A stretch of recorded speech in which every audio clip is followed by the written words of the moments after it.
The smell of lavender and betrayal clung to my wife's silk blouse as she leaned over my shoulder, her manicured fingers tapping impatiently against the mahogany desk where I sat hunched over a laptop screen.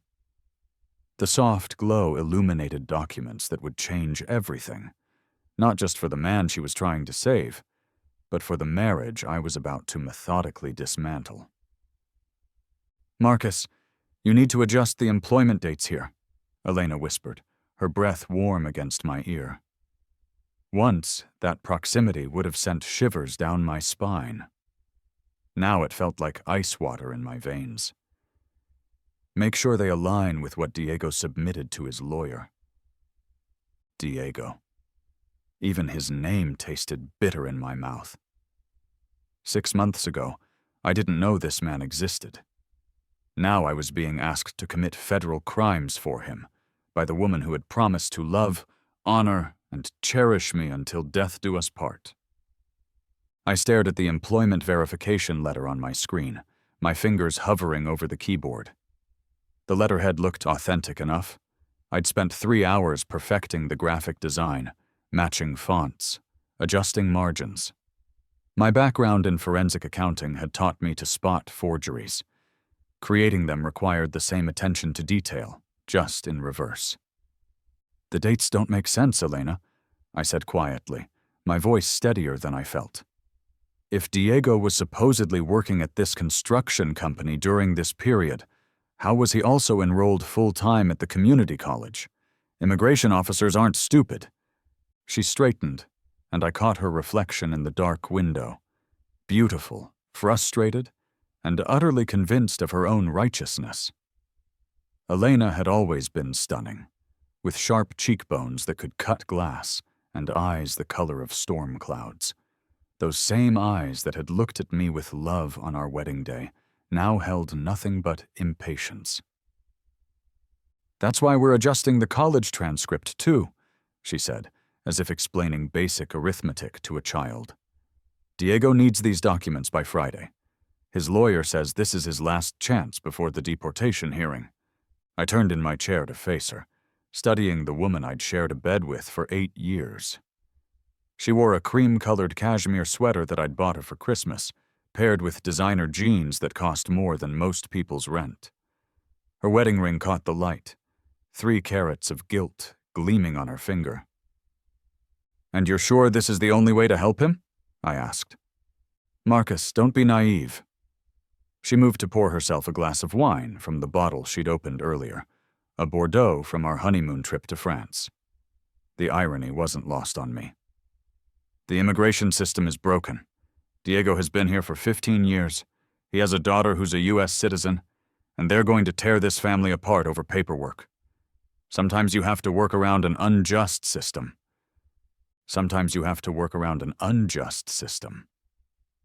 The words echoed in my mind as I watched her take a sip of white wine, her lips staining burgundy against the rim of the crystal glass. I wondered if she'd used the same justification when she started sleeping with him. Because that's what this was really about, wasn't it? Not justice. Not compassion for immigrants. This was about Elena's guilty conscience and her desperate need to keep her lover in the country. I'd known for 3 weeks. It started with small things. Texts that made her smile in ways I hadn't seen in years. Sudden evening work meetings that stretched past midnight. A new attention to her appearance that didn't seem directed at me. Elena worked as a marketing consultant for small businesses, and one of her new clients was Diego Morales, who owned a small landscaping company. At least, that's how she'd introduced him when she brought him to our house for the first time 2 months ago. "Diego needs help organizing his business finances," she'd said. "And I thought you might be able to give him some advice." I'd been happy to help. Diego seemed like a decent man, hardworking, polite, clearly devoted to his 8-year-old daughter, Sophia. He spoke about her with the kind of pride that made me ache, knowing Elena and I had been trying unsuccessfully to have children for 3 years. During that first meeting, Diego had mentioned his immigration status in passing. His student visa had expired years ago, he'd explained, and he'd been working with lawyers ever since to find a path to legal residency. It was complicated, the kind of bureaucratic nightmare that could trap good people in impossible situations. I'd felt genuine sympathy for him then. I'd even offered to help review his financial documents to make sure everything was in order for his case. What a fool I'd been. The signs had all been there. Elena's sudden passion for immigration reform, her late-night research into visa requirements, her insistence that we attend a fundraiser for immigrant rights, an event where she'd spent the entire evening talking to Diego while I stood alone by the bar, nursing whiskey and watching my wife fall in love with another man. The discovery itself had been almost anticlimactic. I'd needed to use Elena's laptop to access some work files while mine was being repaired. Her email had been open, and there it was, a thread of messages between Elena and Diego that read like a romantic novel. Passionate declarations of love, plans for a future together, discussions about divorce and starting over. And buried in those emails, the real reason for this document forgery project. Diego's previous immigration lawyer had found significant problems with his case. His student enrollment records were incomplete, his employment history had gaps, and his chances of avoiding deportation were minimal. Unless, of course, someone could help create the documentation he needed to support his petition. Someone with my skills. Someone who trusted Elena completely and would do anything to help her causes. Someone she could manipulate while she planned her exit from our marriage. I turned back to the laptop screen, my fingers moving across the keyboard with practiced precision. Elena had returned to her wine, trusting that I would complete the task she'd assigned me. She had no idea that for every document I created for Diego, I was creating something else entirely. My exit strategy. The hidden folder on my computer now contained screenshots of Elena's emails, records of our joint financial accounts, documentation of our assets, and detailed notes about every conversation we'd had regarding this forgery scheme. I'd been building my case like the forensic accountant I was, methodical, thorough, and completely invisible to the subject of my investigation. "How's it coming along?" Elena asked, settling into the leather armchair across from my desk. "Almost finished with the employment letter," I lied smoothly. I'd actually finished it an hour ago. The time since then had been spent documenting everything, saving copies to multiple encrypted drives, recording the conversation on my phone, capturing screenshots of the forged documents with metadata showing Elena's direct involvement in their creation. "Good. Diego is so grateful for your help, you know? He told me he doesn't know what he would have done without us." Without us. The casual way she included herself in Diego's gratitude, as if she were an equal partner in this arrangement rather than the puppet master pulling the strings. "I'm sure he is," I said. Over the next hour, I completed the remaining documents: a verification of enrollment from the community college, a corrected tax transcript, and a letter from a fictitious former employer. Each forgery was carefully crafted, professional-looking, and completely illegal. Each one was also thoroughly documented in my growing file of evidence. Elena had moved to the couch, scrolling through her phone and occasionally making soft noises of amusement at whatever she was reading. Probably more messages from Diego. The thought no longer filled me with rage. That hot, immediate anger had burned itself out weeks ago. What remained was something colder, more purposeful. A plan. "All done," I announced, ejecting the USB drive that contained the forged documents. Elena looked up from her phone, her face brightening with relief, and something that might have been genuine gratitude if I didn't know better. "Thank you, Marcus. Really, I know this wasn't easy for you." She stood and moved toward me, her hand reaching out to touch my cheek in a gesture of intimacy that felt like a performance. I let her make contact, let her thumb brush against my skin, and wondered if she felt anything at all when she touched me, or if this was just muscle memory from happier times. "You're a good man," she whispered, Diego's daughter is going to have her father because of what you did tonight. The manipulation was masterful, really. Appeal to my conscience, make me complicit in the deception, frame the illegal activity as heroic. Elena had always been brilliant at reading people and telling them exactly what they needed to hear. It's what made her such an effective marketing consultant and such a dangerous wife. I handed her the USB drive, our fingers brushing as she took it. I hope everything works out for him. It will, she said with confidence. His hearing is in 2 weeks. After that, this nightmare will be over for Diego and Sofia. After that, the nightmare would be just beginning for Elena. She kissed my cheek before heading upstairs to bed, leaving me alone in my study with the scent of her perfume and the weight of what I'd just done. Not the document forgery. That was just a means to an end. What I'd really done was gather the final pieces of evidence I needed to protect myself and destroy the woman who had betrayed me so completely. I opened my laptop and accessed the encrypted folder where I'd been building my case. The collection was comprehensive now. Financial records showing Elena's secret credit cards and hidden purchases, communication logs documenting her affair, and now video and photographic evidence of her coercing me into federal crimes. But I needed more than evidence. I needed leverage. The next morning, Elena left early for a client meeting. Another obvious lie that I didn't bother to challenge. Once her car disappeared down our tree-lined street, I got to work. My first call was to my lawyer, James Harrison, who'd handled the legal aspects of my forensic accounting business for years. James was discreet, thorough, and expensive. Exactly what I needed.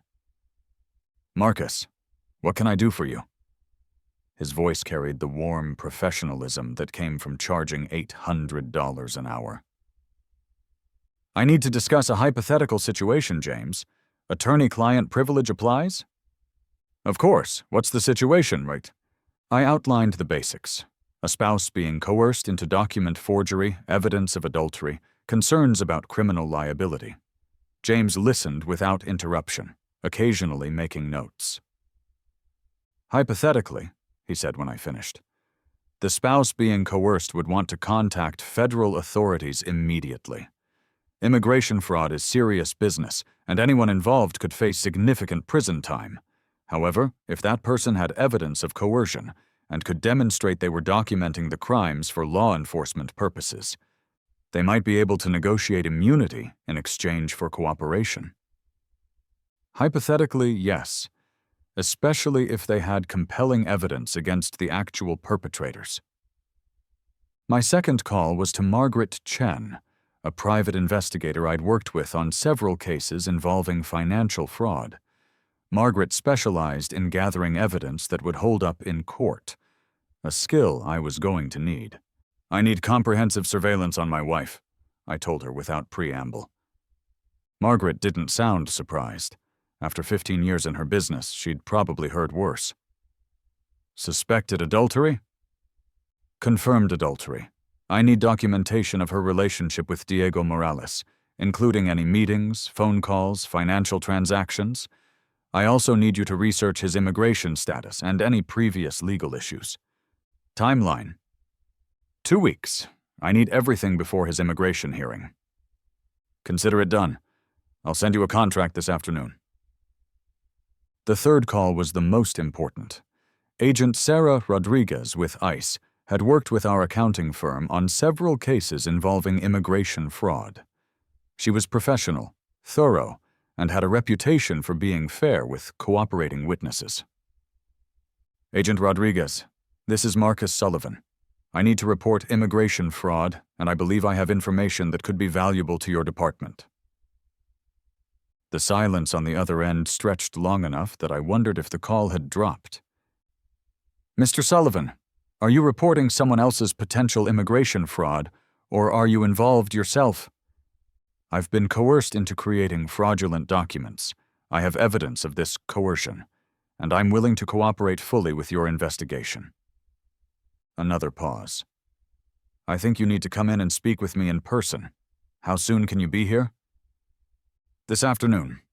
The ice field office was a fortress of concrete and glass in downtown Phoenix, surrounded by security barriers and adorned with American flags that snapped in the desert wind.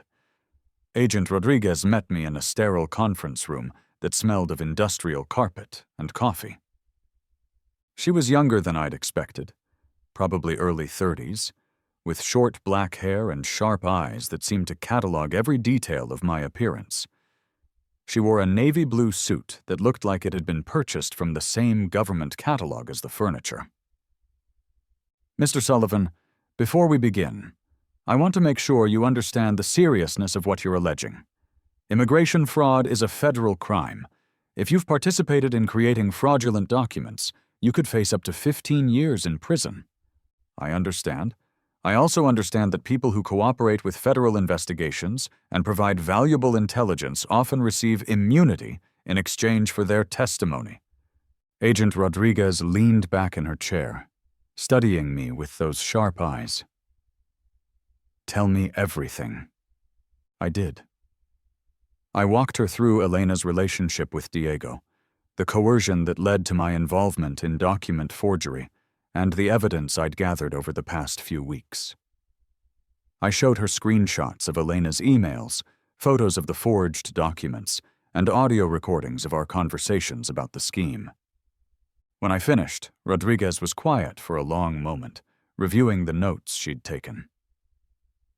"This is substantial," she said finally. "But I need to ask, why are you coming forward now? Why not refuse to participate in the first place?" It was a fair question, and one I'd been asking myself for weeks. Because I wanted evidence of what she was asking me to do. Because I wanted to make sure that when this came to light, there would be no question about who was responsible and who was being coerced. And because... I paused, surprised by the emotion that crept into my voice. Because I loved her. Part of me kept hoping this was all a misunderstanding, that there was some explanation that would make sense of everything. And now? Now I know that the woman I married doesn't exist anymore. Maybe she never did. Agent Rodriguez closed her notebook and leaned forward. "Mr. Sullivan, I'm prepared to offer you immunity from prosecution in exchange for your continued cooperation. This would include providing testimony in any criminal proceedings against Mrs. Sullivan and Mr. Morales. Are you willing to proceed?" "Yes." "Then here's what's going to happen. You're going to go home and act normally. Continue with your daily routine. Don't change anything that might alert your wife to our investigation.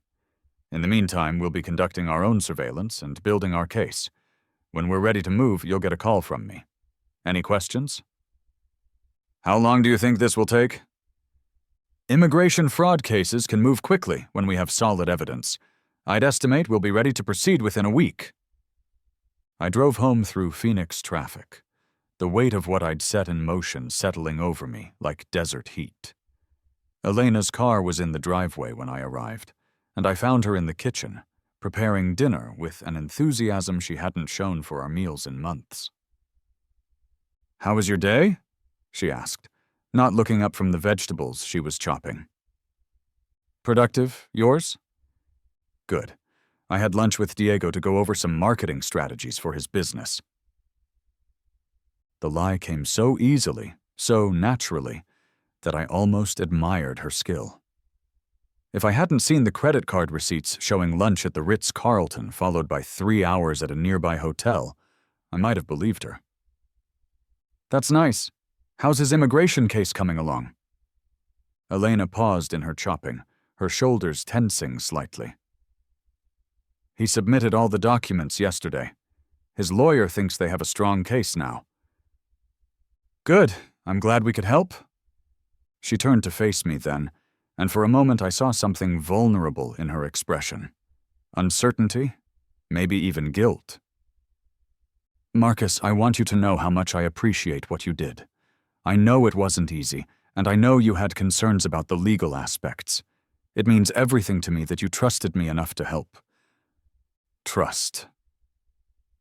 The word hung between us like incense, heavy and bitter.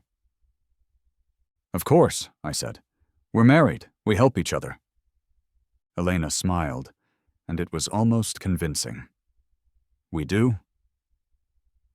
That night, as Elena slept beside me, I stared at the ceiling and thought about trust, about the promises we make to each other and the ways we justify breaking them, about the difference between the person you marry and the person you become. Elena stirred in her sleep, her hand reaching across the bed to find mine.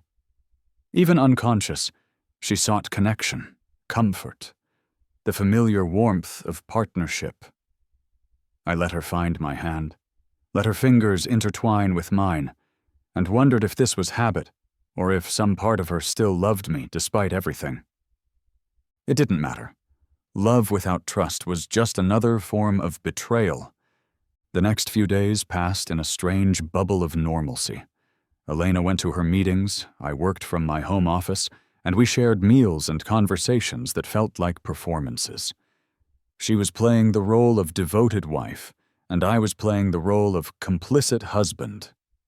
Both of us were very good at our parts. On Thursday, Margaret Chen sent me her preliminary surveillance report.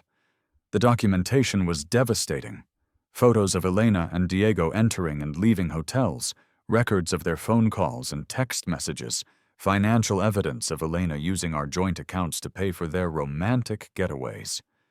But it was the personal details that cut deepest. Photos of them walking hand in hand through Scottsdale's art district, Elena laughing at something Diego had said with genuine joy on her face. Images of them sharing breakfast on a hotel balcony, Elena's head resting on Diego's shoulder as they watched the sunrise over the mountains. She looked happy. Genuinely, radiantly happy, in a way I hadn't seen in years. It was the cruelest discovery of all, that Elena wasn't just betraying our marriage, she was thriving in her betrayal. On Friday morning, my phone rang at exactly 8:47 a.m. "Mr. Sullivan, this is Agent Rodriguez. We're ready to proceed. Can you confirm your wife's current location?" I looked out the window at Elena's empty parking space. "She left about 20 minutes ago. Said she was meeting a client for breakfast." "Good. We'll be moving to arrest both subjects within the hour. I need you to remain at your residence until we can debrief you. Can you do that?" "Yes." "Mr. Sullivan? You're doing the right thing." After Rodriguez hung up, I sat in my study and waited. The house felt different, charged with anticipation like the air before a thunderstorm. Everything looked the same. Elena's coffee cup still on the kitchen counter, her reading glasses on the side table, yesterday's mail scattered across the dining room table. But it all felt like evidence now, remnants of a life that was about to be dismantled.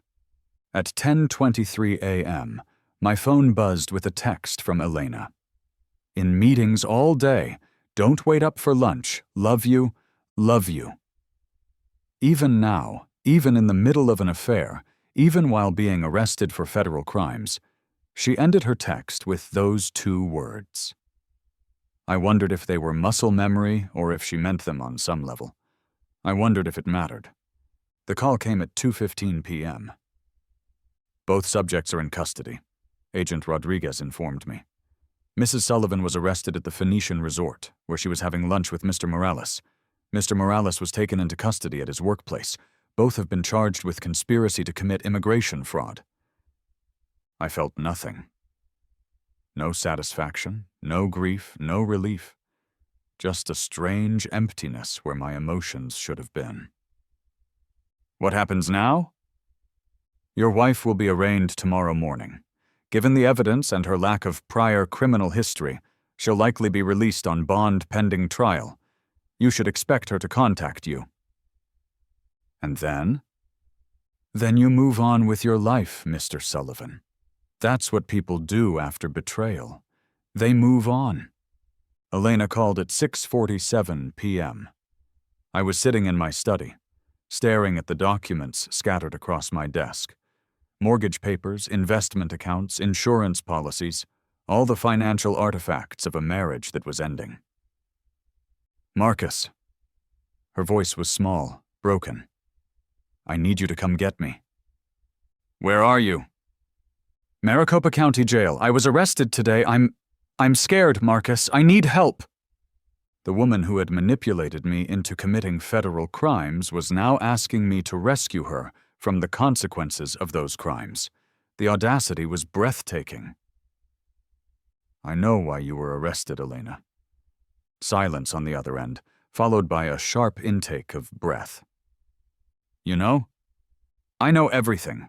The affair, the fraud, the lies. I've known for weeks. Marcus, please, I can explain. No, you can't. There's no explanation that makes this better. There's no story that justifies what you've done. I heard her crying then, soft sobs that carried through the phone line like echoes of the woman I used to love. I never meant for this to happen, she whispered. It got complicated. It got complicated when you decided to sleep with another man. It got criminal when you decided to forge federal documents. Everything else was just a natural progression. Are you going to help me or not? The question hung between us, weighted with 8 years of marriage, 3 years of trying for children, thousands of shared meals and conversations and quiet moments. All of it reduced to this single choice. Help or abandon, forgive or condemn. No, I said quietly. I'm not. I hung up and turned off my phone. That night I slept alone in the bed Elena and I had shared for 8 years. The sheets still smelled like her perfume, and her pillow held the impression of her head. But the space felt larger somehow, as if removing her presence had expanded rather than diminished the room. I woke up with clarity I hadn't felt in months. Over the next few weeks, the story unfolded in the local news and legal documents that arrived daily. Elena made bail, as Agent Rodriguez had predicted, but returned to a house that I'd had locks changed on and belongings moved to storage. The divorce papers were filed the day after her arrest, citing irreconcilable differences and adultery. Diego's case was more complicated. His immigration hearing was postponed pending the criminal trial, and his lawyer withdrew from representation when the fraud came to light. Elena had destroyed the very future she'd been trying to secure for him. The media coverage was minimal but sufficient. Local couple charged in immigration fraud scheme, read the headline in the Arizona Republic. The story included Elena's professional headshot and a photo of Diego from his landscaping company's website. They looked ordinary, unremarkable, the kind of people you'd never suspect of federal crimes. Margaret Chen's final report arrived in a manila envelope that contained the complete documentation of Elena's affair. Photos, phone records, financial transactions, even video surveillance from hotel security cameras. It was thorough, professional, and utterly damning. I put the envelope in my safe without reading it. I'd seen enough. The criminal trial was scheduled for fall, which gave me time to reorganize my life. I bought a smaller house in North Scottsdale, closer to the mountains and farther from memories. I hired a new assistant for my accounting practice and took on 2 new clients. I learned to cook for one person and rediscovered the pleasure of choosing exactly what to watch on television. Elena tried to contact me dozens of times. Phone calls, emails, letters delivered by her attorney. I ignored them all. There was nothing she could say that would change what had happened. Nothing she could offer that would repair what she'd broken. 3 months after her arrest, I received a final communication from Elena. It wasn't a phone call or an email, but a handwritten letter delivered to my office by courier. Marcus, it began in her familiar handwriting. I know you won't answer my calls, but I hope you'll read this. I need to tell you that I'm sorry. Not just for getting caught, not just for the legal problems, but for everything. For betraying your trust, for using your skills to commit crimes, for destroying our marriage. I loved Diego, and I convinced myself that love justified everything I did. I told myself that the immigration system was unjust, that helping him was the right thing to do, that the ends justified the means. But the truth is, I was selfish. I wanted him, and I was willing to sacrifice everything, including you, to have him. You deserved better than what I gave you. You deserved honesty, respect, fidelity. You deserved a wife who loved you more than her own desires. I failed you in every way a partner can fail. I don't expect forgiveness. I don't expect you to take me back, or even speak to me again. I just wanted you to know that I understand what I lost when I lost you. I understand what I threw away. I hope you find happiness, Marcus. I hope you find someone who deserves the loyalty and love you gave me so freely. I hope my betrayal doesn't make you afraid to trust again. Elena. I read the letter 3 times, sitting in my new office overlooking Camelback Mountain. The handwriting was unmistakably hers, the same script that had written love notes during our courtship, signed birthday cards, addressed Christmas invitations. The same hand that had typed emails to her lover and guided my fingers across forged documents. Then I fed the letter into my paper shredder and watched it disappear in neat strips. The trial began on a Tuesday in October. I testified on the 3rd day, walking through my involvement in the document forgery scheme and the coercion that led to my cooperation with federal authorities. Elena watched from the defendant's table, wearing a conservative navy suit and an expression of profound regret. She looked smaller somehow, diminished by the weight of criminal charges and public disgrace. The confident, manipulative woman who had orchestrated this entire scheme had been replaced by someone who seemed genuinely remorseful and utterly defeated. I felt nothing looking at her, not satisfaction, not pity, not residual love. Just the cool detachment of someone who had moved beyond anger into acceptance.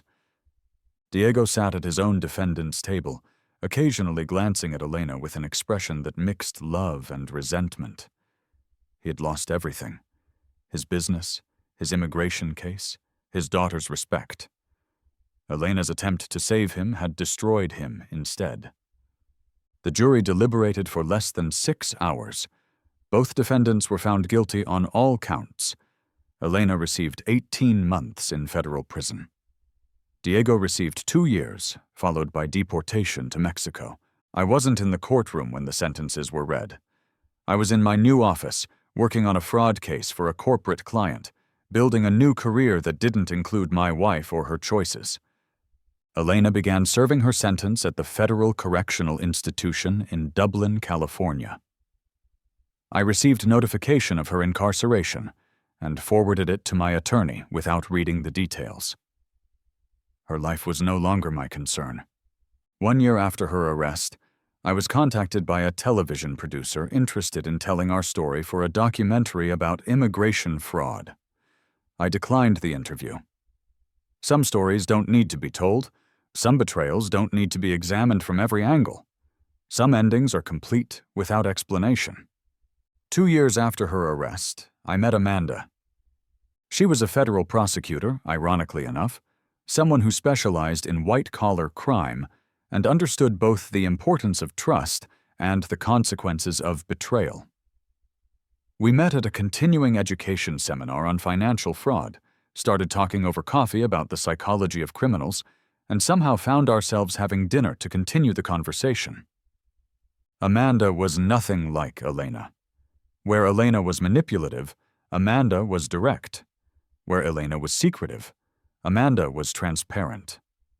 Where Elena justified her crimes with grand narratives about justice and love, Amanda believed that laws existed for good reasons and that breaking them had consequences. "What happened with your ex-wife?" Amanda asked during our 4th dinner together. We were sitting in a small Italian restaurant in Old Town Scottsdale, sharing a bottle of Chianti and talking about our respective careers.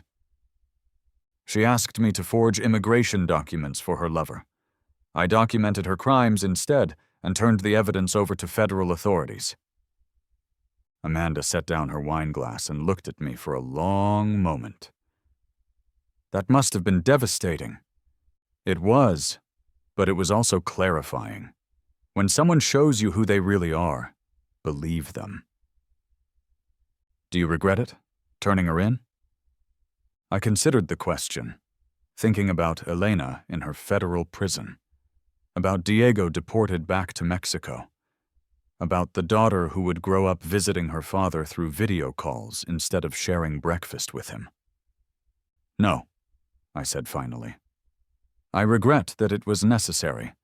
I regret that the woman I married was capable of such betrayal, but I don't regret protecting myself or cooperating with law enforcement. Some lines once crossed can't be uncrossed.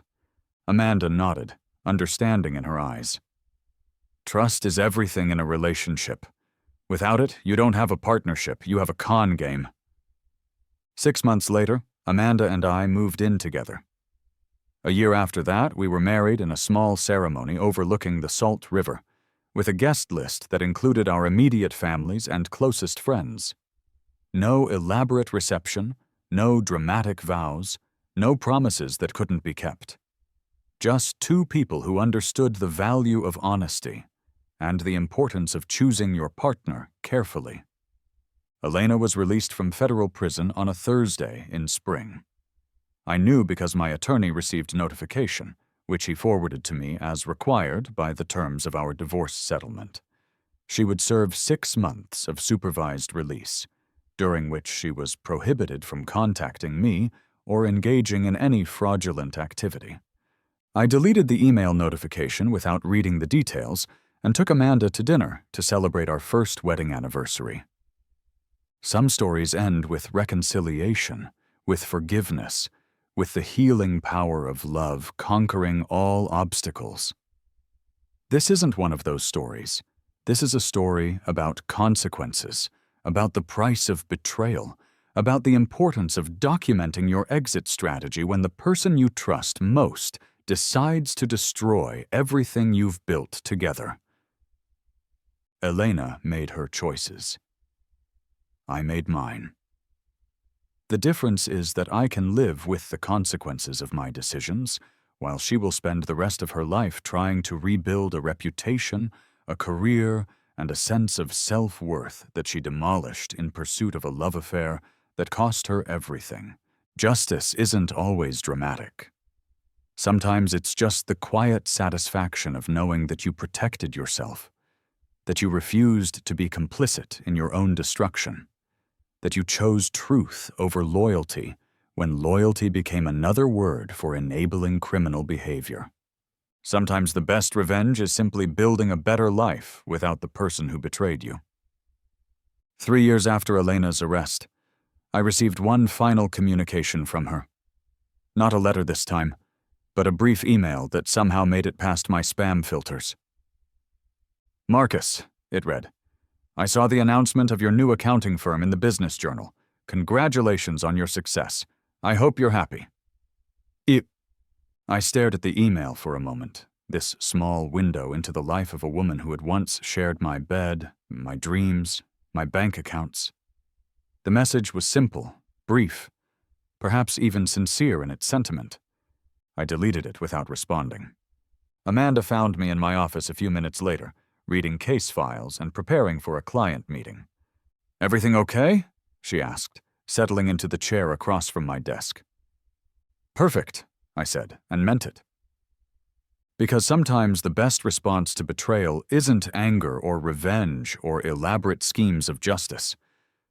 Sometimes the best response is simply moving forward, building something better, and refusing to let someone else's choices define your future. Elena had taught me that trust, once broken, couldn't be repaired.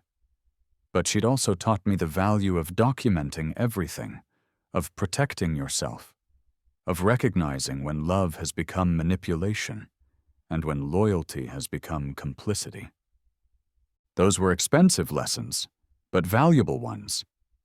And as I sat in my successful practice, married to a woman who respected both me and the law, Surrounded by the life I'd built from the ashes of my first marriage, I realized that sometimes the best revenge is simply refusing to let betrayal break you.